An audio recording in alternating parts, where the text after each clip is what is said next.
Have you ever noticed how when you stop obsessing over something, the solution just seems to pop into your head, almost like out of nowhere?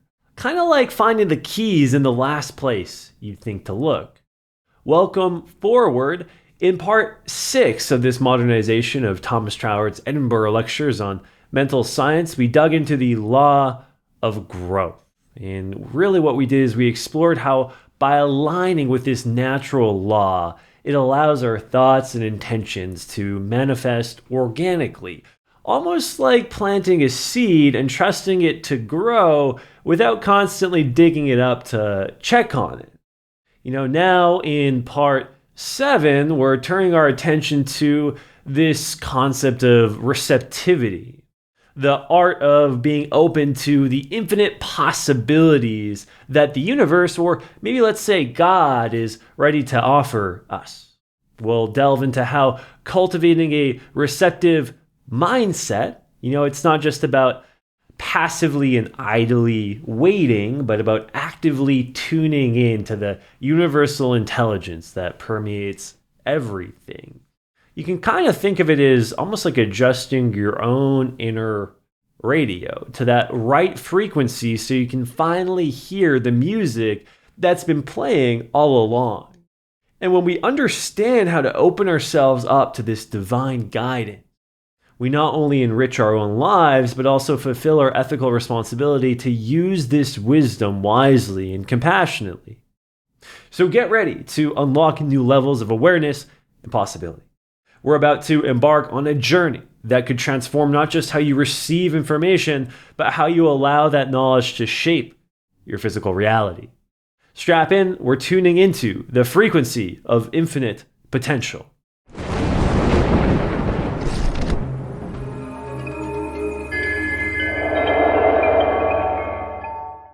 To really lay the groundwork for practical mental science, we need to get a solid grip on what we mean by the intelligence of undifferentiated spirit.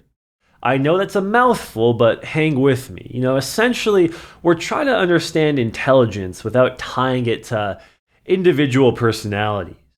I know it's a concept that's tricky until you get the hang of it, but if you miss this point, it can cause a lot of misunderstandings. And if you look throughout history, it's even caused conflicts holding back humanity's true development. Expressing this idea is like trying to capture the wind. Definitions can limit us, and we're aiming for the limitless here. It's more about feeling the concept than defining it, but let's give it our best shot.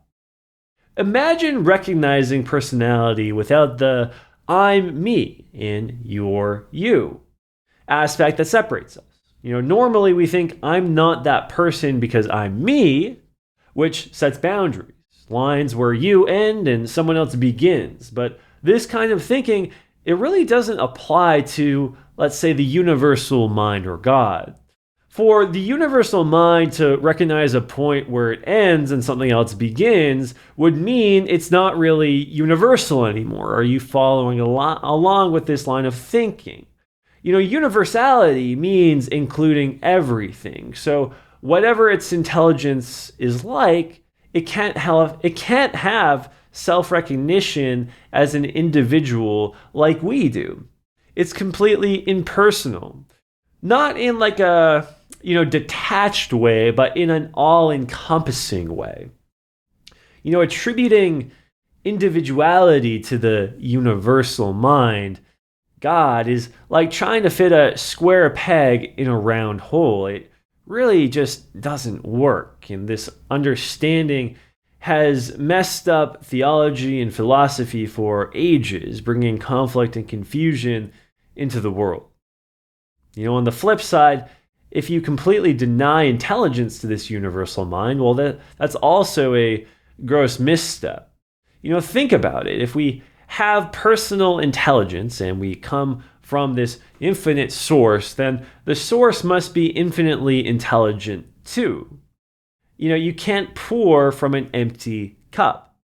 So let's think of this universally diffused essence. Call it a sort of spiritual protoplasm, as having all the qualities of personality, but without the ego that makes us individuals. And, since personality usually implies individuality, let's coin a new term, personalness. This way we capture the essence without the individuality. Now we need to realize that this universal spirit, it permeates all space and all matter, just like scientists talk about, dark matter or the Higgs field or, other scientific jargon that, to everyday people like me and you probably doesn't mean a whole lot, right? But scientists do talk about these quantum concepts, wherever it is, and, that's everywhere. It brings all that it is. So we're basically swimming in an ocean of undifferentiated, intelligent life. It's above us, it's below us, it's around us, it's inside of us. As we start to grasp this, the implications are huge. It means all of nature is infused with an inner personalness, unlimited in intelligence, responsiveness, and expression, just waiting for us to recognize it. Here's the catch, though. It responds to us only as much as we recognize it. And if we think everything is just random chance, that's all we're going to ultimately see, a chaotic mess with no order. But if we level up, and if we realize that randomness can't produce the organized universe we observe, we start to understand universal law, and we move from a world of accidents to a world where definite principles exist, principles that we can rely on once we know them. But here's the thing. These laws are out there, but we're often clueless about them. And it's only through trial and error, and let's face it, we're human, a lot of mistakes, do we really start to get a handle on them. It's kind of like trying to learn a complex game without a rule book. It's difficult. This journey can be slow. It can be painful. A real Via Dolorosa or path of sorrow. Trying to grasp all the laws of the universe is kind of like trying to read every book ever written. You'd need infinite time. Each time we mess up, we suffer the consequences. So we're stuck in this paradox. How do we, as finite beings, understand the infinite? Now, some might ask, can't we eventually know everything? Well, wondering that question begs to differ. Do you really get what infinite means? The infinite, right, is endless and inexhaustible. No matter how much you know, there's always infinitely more to learn. It's kind of like numbers. You can start counting and you can always count higher. So acknowledging the universal reign of law is awesome. It's one of the two great pillars holding up the universe. In ancient symbolism, it's like Jachin and Boaz, the two pillars that stood at the entrance of Solomon's temple. And I recognize that, Jachin and Boaz are kind of not antiquated, but they're very specific references. So what's the deal with these two pillars, and why are we talking about them? Well, in the biblical account, right, when King Solomon built the temple in Jerusalem, he placed two massive bronze pillars at the entrance. And, these pillars, they weren't just architectural features, they were rich in symbolism, specifically rich in, symbolic meaning. Jachin means he will establish, and it symbolizes stability, order, and the establishment of law. And it represents the immutable principles that govern the universe, the steadfast, unchanging laws of nature. Boaz, right, the other pillar, means in him is strength, and it represents strength, wisdom, and the responsiveness nature to the universal mind. And it embodies the concept of the infinite intelligence that animates and really sustains everything.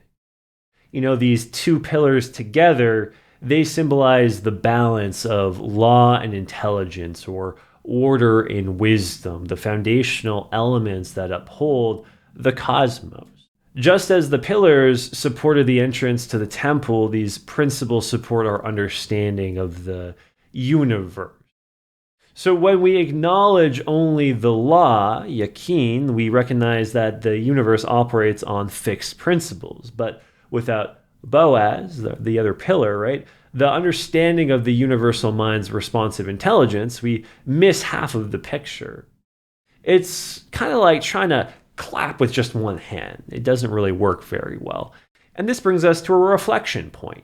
Think about areas in your life where you recognize universal laws like cause and effect, but might be missing the responsive intelligence behind them. How can acknowledging both pillars, law and intelligence, bring more balance and understanding to your experiences? It might be worth pausing the video and thinking about it. Here's an unchangeable truth. Breaking nature's laws brings consequences. There's no escaping cause and effect. The only way out is through knowledge.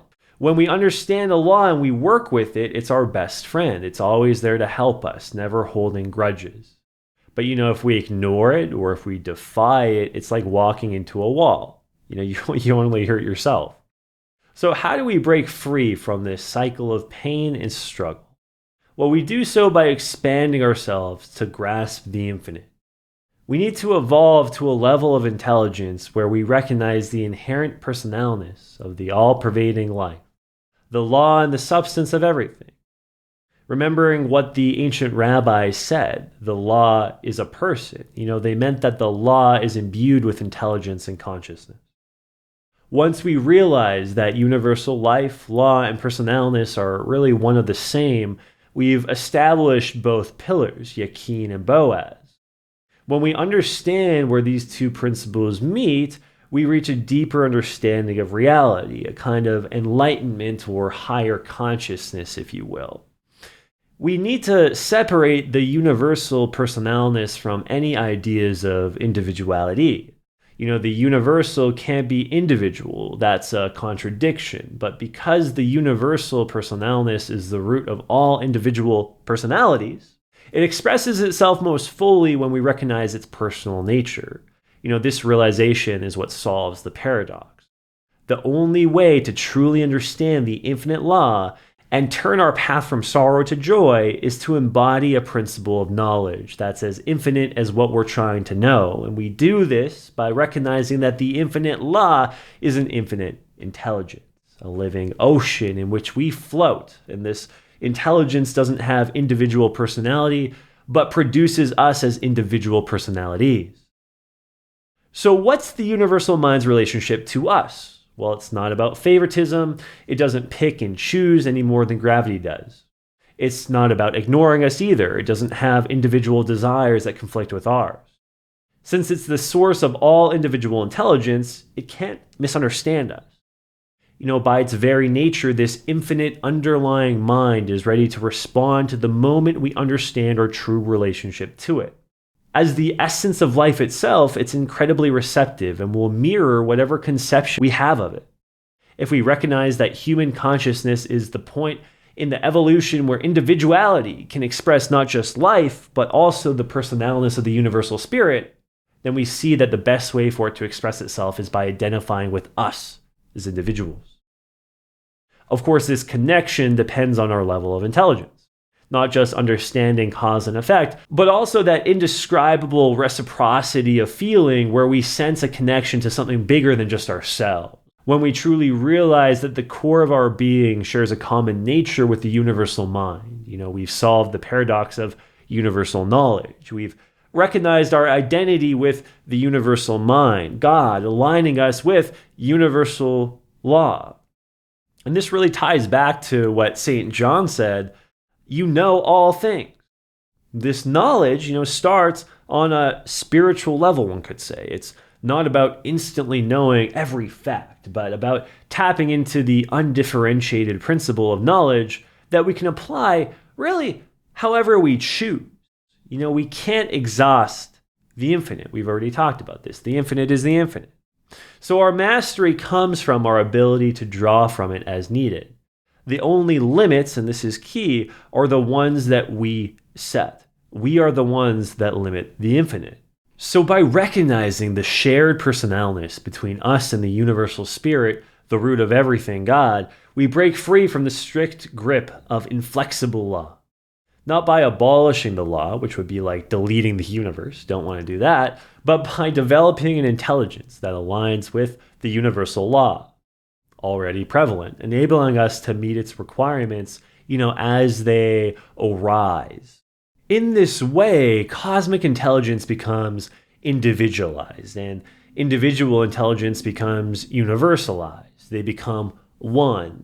As we realize and act on this unity, we'll find that the law governing all conditions becomes clearer and more useful to us. By steadily working along these lines, we can reach degrees of power that are, well, limitless. And herein lies another great reflection. Consider how you can elevate your own understanding to align with this universal mind. What practical steps might you take to expand your consciousness and tap into this infinite intelligence? But here's a heads up. If you want to unlock your potential, don't get it twisted. The whole process is about bringing the universal within reach by elevating ourselves, not by trying to shrink the universal down to our size. I can't emphasize this enough. You can't fit the infinite into a finite box, but you can expand yourself, and that's how, evolution works. The laws of nature, they're not changing for anyone. Not for you, not for me. But we can so deeply understand our relationship to the universal law that we can harness all particular laws, seen and unseen, to our advantage. And this is achieved through knowledge, the kind that recognizes the personal element in the universal spirit responding to our own personal nature. So therefore, our recognition of the spirit must be twofold. As the principle of necessary sequence, order, or law, Jachin. This is the steadfast, unchanging aspect of the universe, the rules that govern everything from gravity to the cycles of life. As the principle of intelligence that responds to our recognition of it, Boaz. This is the dynamic, responsive aspect, the universal mind that interacts with us, ready to guide and support when we acknowledge it. When we unite these two, law and intelligence, we achieve a deeper understanding and can truly enter a higher state of awareness. And this isn't about a physical place per se, but a state of consciousness where we align with universal principles and more times than not live in harmony with them. By building almost like this inner temple supported by the pillars of Jachin and Boaz, we move from a life of struggle and confusion to one of clarity and purpose. And we start to see the interconnectedness of all things and our place within the grand design.